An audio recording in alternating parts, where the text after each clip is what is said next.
Bienvenue à cette consultation sur le programme particulier d'urbanisme de l'ARTOD de la gare Sainte-Catherine, plus précisément sur le projet de règlement 1733-22 qui va venir modifier en fait le règlement sur le plan d'urbanisme 1527-17. Donc ce soir, petit mot du maire sur le secteur qui est touché directement. On va parler des enjeux petits ou plus importants, de prendre le temps qui est nécessaire. Enjeux en aménagement du territoire et la gouvernance au Québec. Je vais vous expliquer en fait pourquoi un PPU, pourquoi on est obligé d'avoir un tel outil sur le territoire. On va démystifier rapidement qu'est-ce qu'un PPU, plan particulier d'urbanisme, et les petits faits saillants en fait du PPU de la gare Sainte-Catherine. On va ramener certaines informations du PPU pour qu'on puisse bien le comprendre. Et il y aura une période de questions évidemment à la fin. Merci Hugo. Alors, je vais partir tout de suite avec les quelques mots. Comme Hugo le mentionne, le PPU, on n'a pas le choix de faire ce genre de processus-là sur notre territoire, mais c'est déjà des choses que vous savez déjà. Okay? On a déjà partagé tous ces éléments-là dans nos nombreux rendez-vous citoyens quand on pouvait l'en faire. Donc, on parlait du nouveau centre municipal, l'aménagement du lac des Filles, le parc sectoriel en construction, une nouvelle école primaire projetée, oasis aquatique. Là, l'école primaire, on n'avait pas parlé dans le temps parce que ça, c'est un besoin, mais ça, on l'ajoute, puis on n'a pas le choix, en fait. Okay? C'est des besoins que la ville a. On doit donner un terrain au centre de service scolaire pour une école. Oasis aquatique, on a déjà parlé. Conservation et mise en valeur des milieux naturels, qu'on a déjà parlé plusieurs fois aussi. But à lycée avec un mont de pente et mise en lumière. Complexe de baseball projeté, réseau vert, projet de promoteurs résidentiels et commerciaux. Donc, ce sont tous des choses qu'on a déjà parlé dans nos rendez-vous citoyens, ce qui s'en vient. Ce qui a pris place sur le territoire ou ce qui s'en vient. Mais tout ça, il faut l'englober dans un programme particulier d'urbanisme que Hugo va vous partager. Puis on voit que c'est un secteur, justement, avec tous ces éléments-là, on voit que c'est un secteur qui bouge beaucoup, qui a beaucoup d'effervescence au niveau, on parle de nouvelle école, on parle d'infrastructure, donc c'est un secteur qui bouge beaucoup, mais qui est déjà amorcé. Exactement ça. Et je voulais juste rajouter, ça, on devait le faire avant la pandémie, en fait. Donc la pandémie est arrivée, on ne voulait pas le faire pendant la pandémie, parce qu'on voulait donner l'opportunité aux gens de venir, de poser leurs questions, d'être présents et tout ça. Donc, c'est pour ça qu'on est en présentiel ce soir. Et puis, là, on vous le présente dans son ensemble ce soir. Tout à fait. Puis, si je peux compléter, éventuellement, le même exercice va être à faire pour le corridor de la route 132, puis le cas de la gare Saint-Pierre. Ben, c'est constant. Exact. Sur la route Saint-Pierre. Je ne suis pas certain qu'on a. Là, je viens de cliquer, vu que je t'ai entendu parler, Pierre-Marc, je ne suis pas certain qu'on s'est nommé au début. Là. Oh! OK, je vais. Jean-Claude Boyer, maire de Saint-Constant. J'ai Hugo Sénéchal qui est parti de la réunion, qui est directeur d'aménagement du territoire économique. Et celui qui vient juste de parler, c'est Pierre-Marc Bruno, directeur adjoint au niveau de l'aménagement du territoire économique. On a aussi. Ici avec moi à l'avant, j'ai Maître Laflamme, une greffière, et Mme Trottier, directrice générale, qui s'occupe de l'enregistrement. Et j'ai les membres du conseil qui sont dans la salle, et puis il n'y a pas d'autres personnes. Il y a Mme Miron qui est là aussi. Donc, je ne nomme pas tous les noms. Alors allons-y comme ça. Alors, Guillaume, je te laisse la parole pour le restant de la réunion. Merci beaucoup. Donc, enjeu en aménagement du territoire et la gouvernance au Québec, je vais vous expliquer un petit peu d'où provient cet outil-là. Là. En fait, évidemment, notre contexte actuel, on le voit, on est en pleine croissance au niveau de la population. On le voit par l'ajout des logements et la rapidité à laquelle tout ça se remplit et se loue et se vend. Donc, notre objectif et l'objectif du gouvernement, c'est de stopper l'étalement urbain. Avec ça, la communauté métropolitaine, elle, a fait l'adoption, en fait, de son PEMAD et a identifié des AirTOD, entre autres la gare Sainte-Catherine que l'on parle ce soir. C'est un AirTOD identifié au PEMAD. On en a d'autres, évidemment, sur notre territoire, mais ce soir, on se concentre sur la gare Sainte-Catherine, principalement. Ces orientations-là, ces objectifs-là ont été enchâssés dans le schéma d'aménagement de la MRC de Roussillon, qui, elle, après ça, renvoie la balle aux villes, et les villes, eux, ensuite, doivent faire une planification locale de ces espaces-là et adopter des règlements en conséquence. C'est ce que l'on fait ce soir. Donc, le PPU, le plan particulier d'urbanisme, est une planification locale pour l'AirTOD de la gare Sainte-Catherine. Donc, c'est un peu le jeu des poupées russes. Vous avez ici en fait, c'est le même exemple en fait qu'on vient préciser, le PEMAD, communauté métropolitaine, on a la gare, on a des densités minimum de 30 logements à l'hectare minimum, on peut aller bien au-delà, mais le minimum est fixé à 30 logements à l'hectare. Et évidemment, au niveau du schéma, il y a des objectifs qui sont renvoyés au niveau du programme particulier d'urbanisme, les règlements d'urbanisme. Donc, tout ça, c'est un jeu de poupée russe qui descend jusqu'à la ville. Et vous avez la carte qui identifie le secteur de la gare Sainte-Catherine. On va la revoir un peu plus loin, cette carte-là, je pourrais l'expliquer. Évidemment, qu'est-ce qu'un PPU? Qu'est-ce que le plan particulier d'urbanisme? C'est un outil de planification prévu par la loi. C'est une composante du plan d'urbanisme. Et plus précisément, le PPU, en fait, c'est un outil pour la mise en œuvre d'une vision municipale. C'est un outil qui va nous permettre un outil de revitalisation pour la planification d'une aire TOD. On le dit, l'aire TOD, c'est la gare Sainte-Catherine. On en a une autre qui est la gare Saint-Constant sur la rue Saint-Pierre. Et on a la route 132 aussi qui sont des aires TOD identifiées et on va devoir faire le même exercice. C'est bien important pour nous, dans tout ce travail-là, on a identifié la gare Sainte-Catherine comme étant un pôle de développement ou un secteur central pour s'assurer d'avoir les meilleures interventions possibles, d'avoir une requalification aussi de certains espaces. Donc, pour nous, c'est un secteur central. Ça veut dire qu'il va y avoir beaucoup d'activités, il va y avoir beaucoup de planification, d'investissement. Et c'est pour ça qu'on a identifié ce secteur-là comme étant un secteur central et non pas juste la gare Saint-Pierre qui est notre cœur, qui est le centre-ville de Saint-Constant. On voulait aussi identifier ce secteur-là parce que on considère que ça va être un secteur dans les prochaines années qui va prendre encore davantage d'ampleur. Donc, c'est important de le préciser, cet élément-là fait partie du PPU.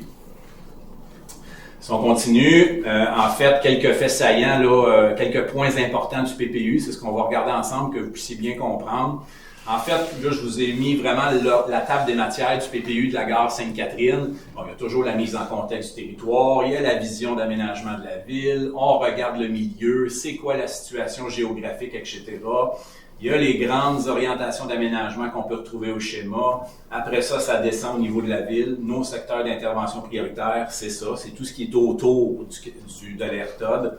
Et après ça, nos stratégies de mise en œuvre. Qu'est-ce qu'on prévoit les prochaines années? Comment on veut arriver à atteindre nos objectifs? Tout ça fait partie d'un PPU standard. Et en fait, notre document ne fait pas exception à ça. On l'a monté de cette façon-là. Et puis Hugo, si je peux juste compléter là-dessus. Tu sais, les PPU, c'est pas uniquement destiné à du développement ou du redéveloppement d'aire TOD. Il y a plusieurs municipalités qui adoptent des PPU pour leurs noyaux villageois, par exemple, pour leur vieux secteur. Ouais. Celui-ci est fait pour un aire TOD, mais au Québec, les différentes municipalités, on peut même passer à Montréal, tu laisses de la Monsunne, ça fait l'objet d'un PPU, mais tu n'es pas dans une aire TOD à cet endroit-là. Donc, c'est un bon point. Le PPU sert à plusieurs sources au Québec, c'est un bon mais point. Dans notre cas, à nous, dans le Roussillon ou dans les banlieues de la CMN, principalement, c'est les aires TOD de Québec. Oui, la MRC demandait qu'il y ait des PPU spécifiquement. C'était pas faites une planification, non, vous devez adopter des PPU, c'était obligatoire. Donc, c'est ce qu'on a fait.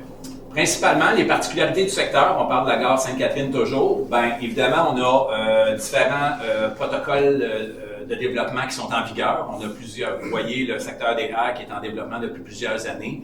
Donc, il y a des protocoles qui sont toujours en vigueur avec ces promoteurs-là depuis plusieurs années. Il a fallu en tenir compte dans notre planification. Modulation de la densité, il y a des secteurs très denses, d'autres beaucoup moins. Donc, on a un secteur qui est assez, je dirais, variable selon où on se retrouve. Il y a des projets de redéveloppement résidentiel, assurément. On voit sur la photo ici, on parle du secteur coin Sainte-Catherine et Saint-Régis. C'est un secteur, sans dire qu'il est en redéveloppement pour la pointe, mais derrière les maisons, c'est des secteurs qui vont être en redéveloppement. Montée Saint-Régis fait partie de ça. On est en redéveloppement de ces secteurs-là. La présence de la base de plein air et de ses équipements, c'est le gros point majeur de ce PPU-là. On va en parler tout de suite. Évidemment, on est à proximité de la terre agricole, ce qui est pas, on n'est pas partout comme ça dans tous nos secteurs à Saint-Constant, mais celui-là a une particularité, il est vraiment collé sur la zone agricole. Et on a une certaine desserte commerciale. On va en parler, puis je pense qu'il y a des interventions intéressantes à penser et à prévoir de ce côté-là. Une desserte qui est à venir aussi. Une desserte qui est à venir, oui, avec nos futurs projets, effectivement, bon point. On a des projets de densité qui vont inclure du commercial, puis on a une pochette au nord là, qui s'en vient dans les prochaines semaines. Un petit avant-goût d'avant-après, ça fait partie de notre planification. On le savait que la montée Saint-Régis était un jour à devenir une artère urbaine. Ça ressemblait beaucoup plus à un rang de campagne que ce qu'aujourd'hui on peut constater. Aujourd'hui, on a vraiment une montée Saint-Régis beaucoup plus urbaine, aménagée, pas encore pisciclable, mais trottoir, éclairage, terre-plein, aménagement. Donc, ce sont des éléments qu'on retrouvait dans notre PPU. Mais comme je vous dis, on est déjà dans cette mouvance-là, on a déjà prévu ces éléments-là. Donc, le PPU ne vient que, je dirais, confirmer ce que l'on fait déjà et vers où on s'en allait. Mais bon, vous voyez, là, il y avait un petit peu de texte ici, là, mais tout simplement, c'était pour vous rappeler que c'est un secteur qui est en transformation. On a parlé tantôt, le lac des Fées, la base de plein air, l'urbanisation de la montée Saint-Régis. Donc, tout ça, on est déjà là-dedans, mais ce sont des éléments qui, normalement, font partie d'un PPU. Ça fait partie de ta planification de ton secteur, mais nous, on est déjà là. Fait que c'était assez, je dirais pas facile, mais ça facilite notre planification. Exact, parce que aussi les PPU, parce que plusieurs municipalités, comme tantôt je vous donnais l'exemple des noyaux villageois, souvent la municipalité adopte un PPU pour donner une espèce d'électrochoc, puis se donner les pouvoirs qu'il faut là, justement là, pour revitaliser certains secteurs ou développer certains secteurs. La chance qu'on a ici présentement à Saint-Constant, ou du moins dans le 450, c'est que l'immobilier va. Il y a une demande qui est forte. La clientèle est là, les gens sont là, les investissements des promoteurs ou de la ville sont là aussi. Donc, tu sais, dans notre cas, nous, on est chanceux, on adopte un PPU dans un bon contexte. Je pense que la planification de la ville, effectivement, les investissements, c'est un des points majeurs.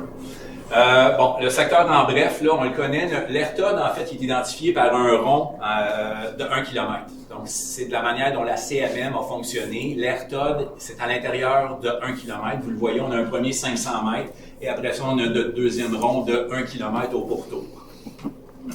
Bon, évidemment, c'est désigné comme un des deux secteurs centraux de la ville de Saint-Constant. J'en ai parlé. On a la gare Saint-Pierre qui va être notre centre et on a celle-là aussi qui pour nous est important. Le pôle de la base de plein air, notre planification stratégique, vous la connaissez, avec la base de plein air, on prévoit beaucoup d'infrastructures à venir, donc c'est très, très, très important. Cet item-là est l'un des points majeurs du PPU pour ce secteur-là. Évidemment, on a des quartiers résidentiels assez homogènes. On est assez en faible densité lorsqu'on s'en va vers le nord ou vers l'est, si vous voulez. Là, on a des quartiers de faible densité. Dans l'héritage Roussillon aussi, on a des quartiers de faible densité.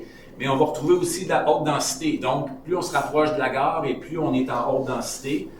On a des milieux naturels, évidemment, parce qu'on a notre base de plein air. On a des espaces de conservation. On a le lac des Fées, on a le futur étang des Aigrettes, on a, bon, etc. Donc, il y a plusieurs éléments à même cette ERTOD-là.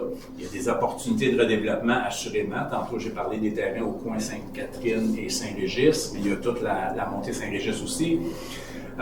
Puis donc, c'est ça. Donc, densité plus prononcée le long de la montée Saint-Régis et Sainte-Catherine, on essaie de les concentrer. Idéalement, on essaie de densifier près de ces artères-là, puis on laisse tranquille nos quartiers résidentiels de faible densité. Ça ne veut pas dire qu'on va aller densifier dans nos faibles quartiers, dans nos quartiers de faible densité, qu'on va aller densifier là parce qu'il fait partie de l'ERTOD. C'est pas là-dedans qu'on a décidé d'aller, puis on ne veut pas aller vers ça. Donc, ces gens-là, on va les laisser tranquilles, mais on va densifier vraiment à proximité de la gare ou près de Saint-Régis et de Sainte-Catherine. Puis là, c'est là qu'il y a une notion de modulation. Tantôt, on parlait de modulation de densité. On a un impératif à 30 logements à l'hectare. La phase 5 d'héritage Roussillon est en bas de ça présentement. Elle n'atteint pas le 30 logements à l'hectare. C'est là que, en faisant le choix de densifier les artères principales au-delà de 30 logements à l'hectare, mais globalement, l'ERTOD est densifié avec les seuils minimaux de densité. Mais la phase 5 d'héritage Roussillon, une certaine portion de la rue du Grenadier, tout ça, là, c'est des maisons unifamiliales là, présentement. Donc, on est en bas du 30, mais on vient compenser par des projets plus denses qu'au final, la donne. Bon, c'est un calcul global. Les objectifs, les impératifs de densification de la CMM sur le terrain.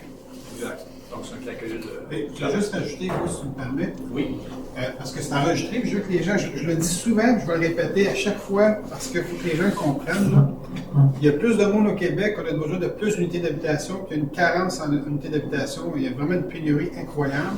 On fait partie de la communauté métropolitaine de Montréal, donc c'est vraiment la couronne de Montréal. Et puis il y a des objectifs de densification, et on ne peut pas faire de dézonage. Okay? On pourrait dire, parce que souvent, il y a des gens qui me disent, mais pourquoi il n'y a pas de dézonage agricole pour construire en plus faible densité? On ne peut pas l'en faire, puis on ne veut pas non plus l'en faire. On veut garder nos terres agricoles pour nourrir les gens. Donc, ce que ça signifie, c'est que c'est sûr qu'il va y avoir de la densité. Il faut faire de la densité, il faut avoir plus de logements sur un plus petit terrain, en fait. Puis c'est un peu ça qui se passe. Puis tout le monde est soumis à ça, en fait, dans les couronnes nord et couronnes sud. Et c'est pour ça qu'on a des documents comme ça, pour avoir soit une vision, parce que le gouvernement, ces outils-là, c'est qu'ils nous forcent à avoir une vision, c'est ça qu'ils demandent. Donc, les villes qui ont peut-être moins de vision, ben, ils ont un outil sur lequel se pencher. Nous, je pense qu'on est assez solide à Saint-Constant, on sait ce qu'on veut, on sait comment on veut le faire, fait qu'on est capable d'avoir des bons investissements de la ville sur les infrastructures, la planification de nos futures infrastructures aussi, fait qu'on a une bonne vision. Mais oui, il faut bien la faire, la densité, effectivement. Sinon, on se retrouve avec un territoire un peu disparate. Donc là, je vous ai juste identifié certaines informations. Évidemment, c'est un AirTod, donc le transport doit être présent, c'est obligatoire. C'est pour ça que la CMM l'a identifié comme un AirTod, parce que oui, il y a du train, mais il y a aussi de l'autobus. Il y a différents arrêts à l'intérieur du kilomètre. Il y a des liens cyclables, donc tout ça doit faire partie de la planification parce que c'est bien beau avoir un train, mais il faut y amener les gens. Donc, il faut que l'autobus se rende, il faut que les piétons, il faut que les cyclistes se rendent là. Donc ça fait partie de notre travail à nous, à l'intérieur de ce PPU-là. Comment on fait pour améliorer la desserte en transport de tout genre? Ça, c'est notre mission. Puis, il faut que ça apparaisse à l'intérieur de nos PPU. Hugo, petite question. Tu parles de transport, quand tu as du nouveau développement comme ça, est-ce qu'il y a une étude du transport de SO pour aller servir le service? Est-ce que ça se fait après ou ça se fait... Parce que là, il y a beaucoup de développement qui se fait en arrière, dans le bout de la rue Renoir, mais ils n'ont pas de service de transport. Puis là, les autres, ils marchent 20-25 minutes pour se rendre, pour prendre l'autobus, puis après ça, prendre le train. La réponse, c'est oui, il y a une planif. Ça se fait avec Exo. Exo, on les informe de nos développements. Et après ça, ils viennent nous voir. Puis là, ils disent, OK, vous avez une nouvelle pochette. Combien de personnes? 200, 300, 400, peu importe. Oui, il y a une planification. Après ça, c'est Exo qui décide, selon le volume, selon leur analyse, si ça vaut la peine d'envoyer un autobus dans la dernière, par exemple, rue phase 5, mettons, d'héritage Roussillon. C'est Exo qui va faire ce choix-là, cette décision-là. Donc oui, ils ont déjà toute notre planification d'héritage Roussillon. Ils ont même la phase 5, mais ils ont décidé par leurs études, par leurs chiffres, que le tracé allait rester, par exemple, sur de Ronsard, et les gens vont descendre vers de Ronsard pour prendre l'autobus. Mais oui, ils sont toujours informés de nos phases. Puis après ça, si nous, on considère, et si on a des plaintes, si on a des suivis des citoyens comme quoi c'est pas suffisant, nous, on peut toujours faire des démarches auprès d'Exo, puis ils vont venir nous rencontrer, puis on peut discuter de ça. Mais c'est eux vraiment qui ont le dernier mot sur le tracé final, mais on peut toujours discuter avec eux pour des ajustements. On en a eu des plaintes. Oui, on a eu des plaintes. Ouais, ça se travaille. Moi, j'ai toujours un contact chez Exo qui travaille avec le secteur ici. On les appelle, puis on discute. Ils sont déjà au courant de ces plaintes. Bon, parfait. Le suivi a été fait, mais on peut assurément relancer tout ça. Là, mais il y a toujours un lien entre nous et eux. Parce qu'en réalité, ma question, c'est que quand tu as du nouveau développement, à cause qu'il y a du nouveau développement, est-ce que automatiquement le transport, il se fait l'étude, ou bien c'est nous autres qu'il faut le demander? C'est nous, sur une base annuelle, autant Exo, Centre de services scolaires aussi, on leur transmet notre planif, nos projets qui s'en viennent. Les gens qui rentrent cette année, les projets qui s'en viennent dans les 3 prochaines années aussi. C'est ça, on transmet ça une fois par année. C'est nous qui faisons cette démarche-là. Évidemment, il y a peut-être le citoyen qui arrive d'un quartier puis se rend compte qu'il n'y a pas de service, il va peut-être faire des appels, mais sinon, nous, à chaque année, et s'il faut le faire plus souvent, on le fait plus souvent, mais on envoie l'information à Exo, au service scolaire, puis eux vont traiter ces demandes-là. Ouais. OK. Fait que c'est une collaboration, mais il faut pousser l'information. Fait que, au niveau du transport, c'est ça. Ça explique un peu notre AirTod, où on se situe. On est près de la 730 aussi, ce qui est majeur comme point. C'est très important, la proximité de la 730, parce que notre gare de train est utilisée par des résidents de villes à l'extérieur. Donc, c'est facile. Parce que je pense en même temps, je reviens à ce que j'ai dit. Si vous avez des gens, là, en fait, plus il y a de demandes, plus ça va faire bouger. Okay? S'il y a juste une demande, là, Exo va venir, va analyser, mais va dire, il y a juste un utilisateur qui demande ça. Il ne bougera rien, là, parce que ça coûte des sous, bouger ça, c'est quand même assez dispendieux. Mais plus il y en a de demandes, plus ça va faire bouger les choses. Ça, c'est le message que je peux passer. C'était pas ces gens-là se parlent dans le secteur, puis qui écrivent une lettre, qui écrivent une pétition s'ils veulent, puis nous, on va la transmettre à Exo. Exo va nous rencontrer, puis là, ils vont analyser encore plus en profondeur le besoin, que s'il y a juste une demande, ça peut être plus compliqué. Oui, c'est un très bon point. On a déjà eu des rencontres qui disaient oui, mais on a 2 demandes. C'est ça. Il dit je ne déplacerai pas un abri pour 2 demandes. Ça veut combien ça coûte. C'est un excellent point. Donc, si on a un suivi, effectivement, ça peut peser dans la balance. Oui, c'est un bon point. De manière générale, ce secteur-là, on le connaît, mais on va regarder ses forces. Évidemment, la force de ce secteur-là, c'est le pôle base de plein air que la Ville, dans sa planification, a créé. dans notre planification stratégique. Évidemment, c'est le point fort. À proximité de la gare aussi. On a un secteur à dominance résidentielle, c'est sûr, puis on n'a pas l'intention nécessairement de changer ça. Évidemment, on va y ajouter un peu de commercial, de services de proximité. Je pense que ça va s'imposer ça va arriver de manière naturelle avec les futurs projets de densité.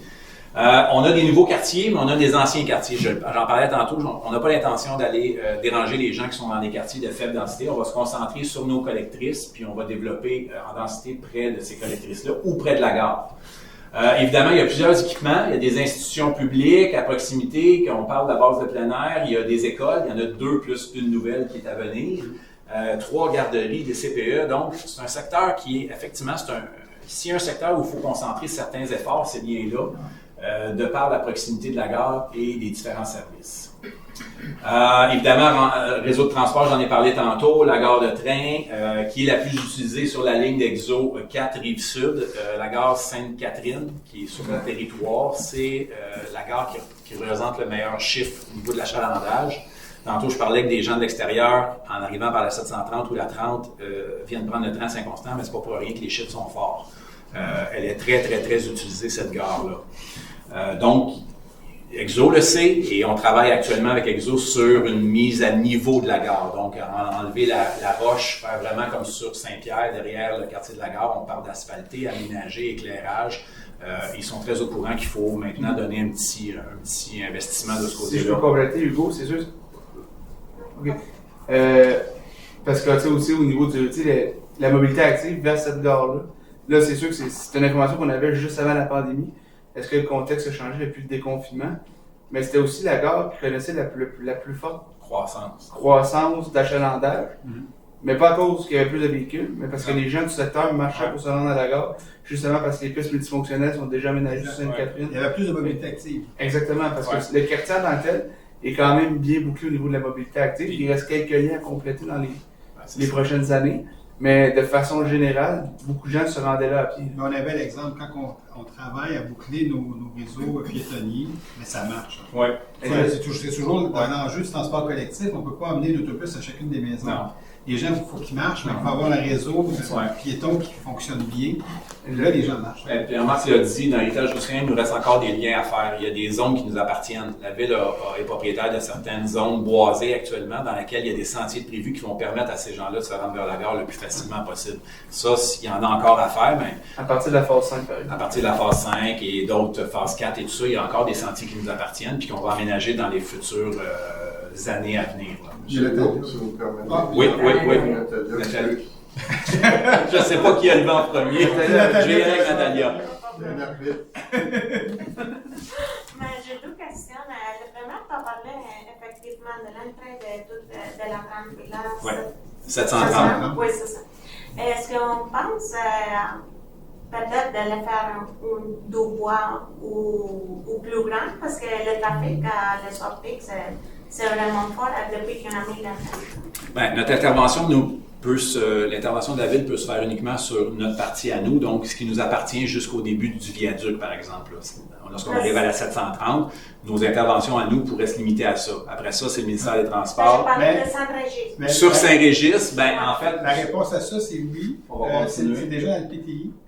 Il a été mis dans l'ultérieur pour... Quand il a été mis dans la 4e année du PTI, qu'on appelle l'ultérieur, vous avez vu, je pense, le montant, je pense que c'est 3 ou 4 millions. Donc ça, c'est entre Sainte-Catherine et la 730. Exact. Okay. Exact. Il y a déjà des montants prévus là-dedans. C'est juste un petit peu plus loin dans le temps. OK. Puis ça, la deuxième question, c'est effectivement la phase 5, juste à côté de la gare, mais il y a qu'un chemin. Donc il faut qu'il vienne jusqu'à la rue Ronsard ou rue Oui, je comprends, mais je vais te montrer quelque chose. On ne le voit pas super bien à l'écran, mais on a un terrain aussi dans la phase 5 qui nous appartient. Un terrain qu'on a gardé, qui va nous permettre de passer au-dessus de la branche, au-dessus du... Ben, je vais faire le tour, je vais vous le montrer. Ah non, peut-être. Mais sinon, je vais le montrer à l'écran, puis on voit quand même l'esprit de ça. Là. C'est où qui sont les condos? En fait, ici, à quelque part, on a un terrain qui nous appartient. On a gardé un terrain qui va nous permettre de traverser. Puis là, on est en train de travailler avec Santec pour faire la mise en valeur de l'étang des aigrettes ici. Donc, on va créer un sentier qui va permettre aux gens de cheminer et d'aller chercher le train. Mais il y a un lien ici qu'on va faire, c'est sûr. On a un terrain qui nous appartient ici. Là. Fait que l'objectif, c'est de boucler ça, puis de pouvoir arriver jusqu'à Sainte-Catherine. Ça va nous lancer les condos. Ça va, c'est entre les maisons. Actuellement, il y a un terrain qui nous appartient, il est large comme un passage piéton actuellement. Puis on va passer. Ici, il n'y a rien. Là. Ici, c'est qu'un espace naturel. Ah, ok. Donc, on va passer là-dedans avec un sentier, puis on va aller rejoindre la gare. La rue Rimbaud, tout ça. Ça, c'est la rue Rimbaud. Ça, c'est le projet de Trigone, en fait. Le lac des Fées. Donc, nous, on va venir passer à quelque part ici. Là. Merci. C'est pour ça qu'on s'est gardé un lien, parce qu'on savait qu'à l'ultime, les gens de la phase 5 seraient isolés. Ouais. C'est bon, Pierre-Marc, je vais... Parce qu'ils sont à 800 mètres de voiture. Ils sont à 200 mètres de la gare, Oui, physiquement. c'est Ça va le ça. Oui. Mais le chemin de fer étant tout un obstacle. Là. Juste revenir sur la question de Nathalie sur la montée Saint-Régis, Sainte-Catherine ou 730. Quand je vous ai dit qu'il est déjà dans le plan final des mobilisations, mais il va falloir peut-être en rediscuter effectivement ensemble, peut-être le devancer un peu parce que je commence à revoir le monde sur ce bout. Exact. À partir de Sainte-Catherine jusqu'à Montchamp, ça va bien. Moi, je passe souvent là, ça roule quand même bien. Tu sais, mais c'est l'autre bout là, que ça a tendance à, excusez-moi l'expression, mais à jammer un peu. Mais c'est surtout l'arrêt, Ouais. parce qu'il faut faire l'arrêt, puis tout le monde qui veut tourner doit arrêter et ça ralentisse. Ouais. Donc, au moins faire une voie pour... Oui, le matin, il y a beaucoup de... En fait, ça va ressembler un peu avec ce qu'il y a déjà sur Saint-Régis. Quand on a refait Saint-Régis, il y a des voies pour tourner, des voies de refuge pour tourner. Ça va ressembler à ça, en fait, pour que les gens puissent à ce moment-là continuer eux autres et faire un choix de circulation un peu plus rapide. Mais il faut regarder si on ne peut pas le devancer. On a une question dans l'assistance.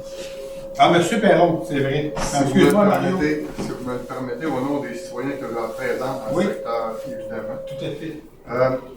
Comme il va y avoir une construction d'une nouvelle école, et ça va empiéter effectivement dans les stationnements pour les usagers du train de banlieue, est-ce que EXO a préparé déjà quelque chose pour compenser? Parce que là, on va avoir vraiment un problème.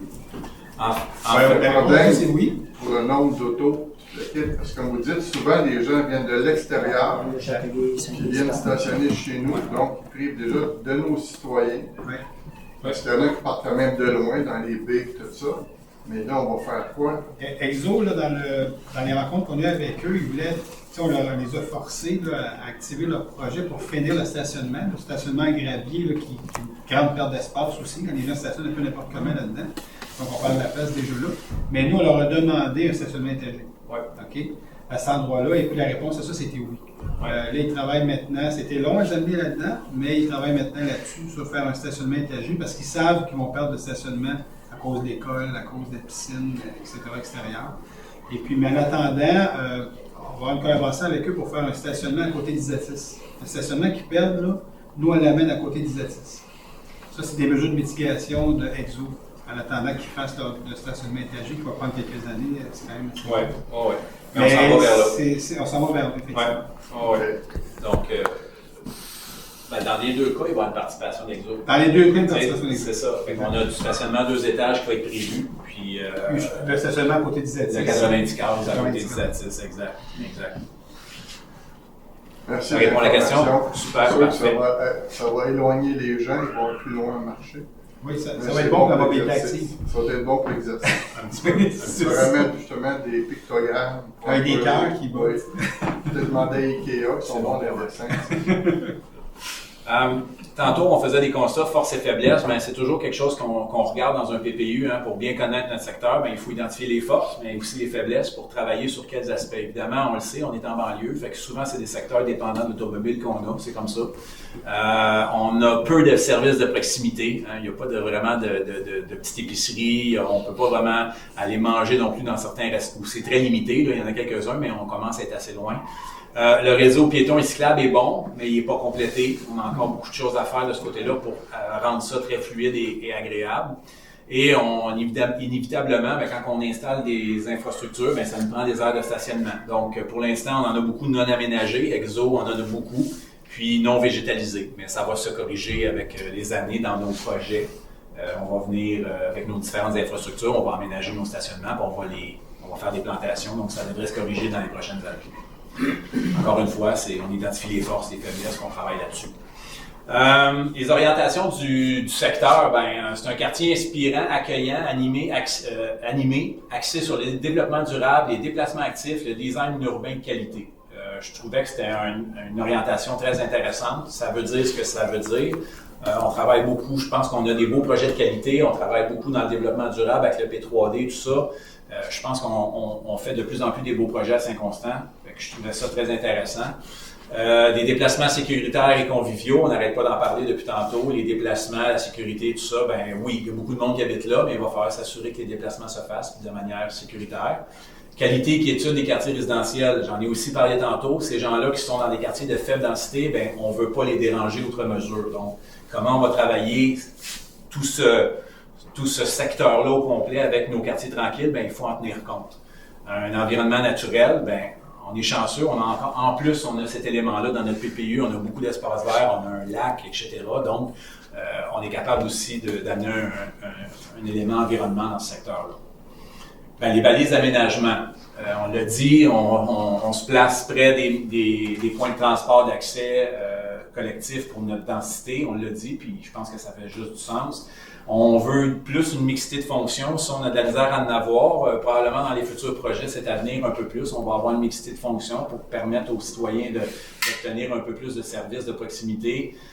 Mobilité active, c'est toujours très important. Les espaces publics de qualité, c'est bien beau. Après ça, faire des stationnements et tout ça, mais il faut aussi offrir certains espaces de qualité lorsque les gens se déplacent, marchent. C'est quelque chose qu'on va travailler beaucoup dans les prochaines années. Puis le transport collectif efficace, tantôt on a eu une question là-dessus, oui, mais ça c'est notre travail qui est à faire à chaque année, de tous les instants avec EXO.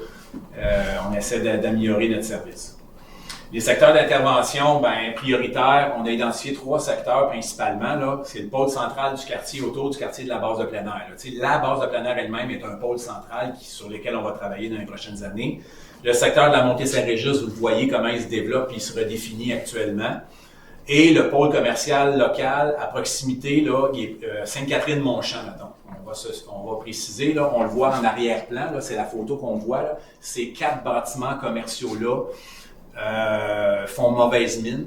Je pense qu'il faut axer le redéveloppement de ces espaces commerciaux-là pour offrir des commerces, pas juste des commerces, mais des locaux aussi, des locaux neufs, des locaux attrayants. Pas très attrayant pour une nouvelle entreprise. Il faut vraiment vouloir pour aller s'installer là parce que les locaux sont pas super beaux. Ça va probablement arriver, mais ça fait partie de notre travail en développement économique. Lorsque quelqu'un veut investir, on leur parle de ça. On leur montre ces terrains-là, puis on leur explique le potentiel du secteur. Fait que ça, c'est nos 3 grands secteurs d'intervention, je dirais, prioritaires. Parce qu'on ne veut pas aller jouer, encore une fois, je me répète, mais on ne veut pas aller jouer dans les secteurs résidentiels de faible densité. Donc, principalement, on revient encore sur les mêmes aspects qu'on a développés tantôt. Là. C'est juste que par pôle, il faut identifier des objectifs. Fait qu'on en a déjà parlé, développement durable, les déplacements actifs, etc. On parle tantôt d'EXO, nos promoteurs. C'est ça. Il faut travailler avec tout le monde dans ces secteurs-là pour atteindre nos objectifs puis de développer des secteurs qu'on adore, qu'on va aimer. Le pôle, vous le connaissez, de la base de plein air, c'est notre planification qu'on a à l'écran. Fait que, c'est tellement plus facile de faire un PPU quand on a déjà une planification, qu'on sait où on s'en va. On l'intègre dedans, puis ça donne ce sur quoi on travaille.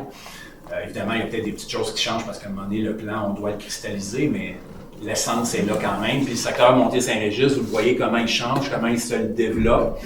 On essaie de garder une cohérence dans tout ça parce qu'on a aussi une diversité dans les habitations sur Saint-Régis. D'un côté, on a des maisons unifamiliales, puis de l'autre côté, on est pas mal plus dense. Mais on essaie de garder une cohérence à travers tout ça, de garder des liens aussi, que tous ces gens-là puissent cheminer. Si vous le voyez aujourd'hui, le trottoir qu'on a fait sur la montée Saint-Régis, comment c'est utilisé. Moi, je passe là tout le temps, puis il fallait juste le faire pour que ça soit installé, que ça soit utilisé, c'est fou. Là. Il y a toujours quelqu'un, un enfant, des couples qui se promènent. Le trottoir, il est tellement utilisé. Fait que ça nous manquait énormément. Fait que on va travailler aussi dans les prochaines années sur ce secteur-là pour continuer à l'améliorer. Des sentiers qui mènent vers la base de plein air. La piste cyclable aussi. La piste cyclable qui s'en vient aussi dans quelques années, une fois qu'on va compléter ce dossier-là. Donc, on le voit, là, il suffit d'amener un équipement, puis les gens sont là et ils l'attendent. Puis, ben, c'est ça. Ça, c'est le pôle que je vous parlais tantôt sur lequel il faut travailler, il faut mettre des efforts. Fait que moi et Pierre-Marc, on parle souvent de ces bâtiments-là à des développeurs, des promoteurs. Puis pas juste pour faire du résidentiel, on pousse aussi sur s'ils sont prêts à faire du commercial, pourquoi pas. Mais si on avait des locaux de qualité, je pense que ça attirerait aussi d'autres types de commerce. Donc, ce pôle-là est aussi à travailler. Là. Donc, oui. Est-ce que le commercial, ça va être juste là ou est-ce qu'il va y avoir aussi du commercial plus proche à Saint-Régis? Oui, on en a déjà planifié au coin de Saint-Régis et Sainte-Catherine, le terrain que la ville a vendu à un promoteur. Au rez-de-chaussée, c'est déjà prévu pour être des unités commerciales. Et on a... à côté de la gare. Exact, à côté de la gare, qui est propriété de Prével, en fait. Ils ont une pochette. Oui, juste entre l'étang des Aigrettes et le lac des Filles, il y a encore un terrain où actuellement il y a de la pierre, de la roche là-dessus. Ça, c'est une pochette commerciale. On est en analyse des plans. Ça va très bien, là. Ça va être juste commercial ou il va y avoir des commercial? Non, c'est commercial uniquement. Donc, on parle d'espace à bureau, il y a une garderie, il y a un petit café, etc. Donc, ça s'en vient. Oui, exactement. C'est eu l'étude pour ça. Il va y avoir un service à l'auto pour le café parce que la bannière que le promoteur approche veut un service à l'auto. Donc, on a travaillé ça avec eux, avec une étude de circulation et tout ça, pour connaître les impacts. Mais oui, on va amener un peu de commercial, puis là, ça va être des locaux neufs, de qualité. Donc, ça, on va amener ça un peu plus près du secteur des airs, effectivement. Eux, c'est un objectif de redéveloppement. Il faut maintenant passer à une seconde vie. Je pense qu'ils ont atteint leur vie utile. Il faut aller vers d'autres choses de meilleure qualité. Fait que c'est un peu ça. Évidemment, là, après ça, on vous explique la procédure, puis qu'est-ce qu'on fait normalement. Bien, on va chercher un PPU. Après ça, on ajuste nos règlements. On modifie aussi certains règlements qui sont en lien avec ça, entre autres les PIA, pour nous permettre d'atteindre nos objectifs. Donc, c'est un peu ce qu'on explique. On peut aussi aller vers des nouveaux règlements de type Form-Based Code qui nous permettent d'avoir une approche différente. Fait qu'on a différentes options et solutions qu'on peut faire lorsqu'on démarre avec l'adoption du PPU, puis après ça, on descend tout ça dans nos règlements pour que tout ça soit connecté, en fait. Le point important, c'est que, à même un PPU, un plan particulier d'urbanisme, la ville peut se prévaloir d'un programme d'acquisition d'immeubles. Et c'est ce qu'on fait dans ce cas-là. On l'a aussi sur Saint-Pierre, c'est pas une nouveauté. On l'avait déjà et maintenant, ici, on l'ajoute aussi. C'est ce qui nous a permis d'acheter le quartier de la gare. Exact. Acheter le quartier de la gare ou acheter, par exemple, une propriété sur plusieurs qui ne permet pas de réaliser un projet intéressant ou d'ensemble, puis la transaction ne réussit pas à se faire. Le promoteur est obligé de faire un projet beaucoup moins intéressant, par exemple, parce qu'il lui manque cette propriété-là. Bien, ce programme d'acquisition d'immeubles-là nous permet, de manière tout à fait légale, de venir faire une expropriation, par exemple, et de permettre la réalisation de ce projet-là. C'est très encadré, c'est très légiféré, mais c'est un pouvoir qui nous est permis par la loi. Il faut tout simplement ajouter ce programme d'acquisition-là dans notre PPU et à partir de ce moment-là, on est conforme. Donner un exemple, souvent on parle de la petite maison blanche à côté des 3 bâtiments qu'il y a eu sur Saint-Pierre et était à côté de l'autre bâtiment. Là, tu te retrouves avec un projet un peu déstructuré, 3 gros bâtiments, un autre, une petite maison que la personne ne s'est jamais entendue avec le promoteur en question, puis ça crée une petite cabane là, qui n'est pas rapport en fait. Et que ça donne des pouvoirs pour dire, mais on ne veut plus jamais que ça se reproduise. On veut que ce soit homogène, que ce soit beau, que ce soit bien implanté. Puis on pense souvent que c'est un outil que la ville ne devrait pas utiliser parce que ça ne se fait pas. Mais si on prend l'exemple justement de la maison sur Saint-Pierre, bien aujourd'hui, ce terrain-là n'a plus de valeur. Il n'y a plus personne qui est capable de l'acheter parce qu'ils sont plus capables de rien construire d'intéressant dans le secteur. C'est des bâtiments de 3-4 étages autour. Lui, il veut vendre, mais il n'y a plus rien qui rentre là-dessus. Alors, je pense que des fois, cet outil-là, s'il est bien utilisé, bien, permet à cette personne-là de se retirer, oui, de manière involontaire, mais elle reçoit quand même une juste valeur à sa propriété. Puis nous, ça nous permet de développer le secteur d'une manière intéressante. Ce pouvoir-là, mais la ville n'a pas carte blanche là-dedans. Là. Non. Il y a certaines conditions, prédispositions à respecter. C'est très légiféré, c'est ce que je dis. C'est ça, exactement. Avant de passer à l'action, la ville doit respecter un cadre légal là, bien défini, bien strict. Pour pouvoir faire ça, il y a vraiment il y a beaucoup d'étapes à franchir. Donc, c'est un peu ça. C'était pour ce point-là est très important parce qu'on l'ajoute il va faire partie de notre PPU. Je pense qu'on est rendu à la période de questions. Oui. On les a posés. On les a posés. C'est ça, c'est parfait ça. Fait que merci beaucoup. Ça conclut la présentation pour le PPU. Il n'y a pas de questions dans la salle. Le projet ne contient pas de dispositions propres à un règlement susceptible d'approbation référendaire. Merci beaucoup.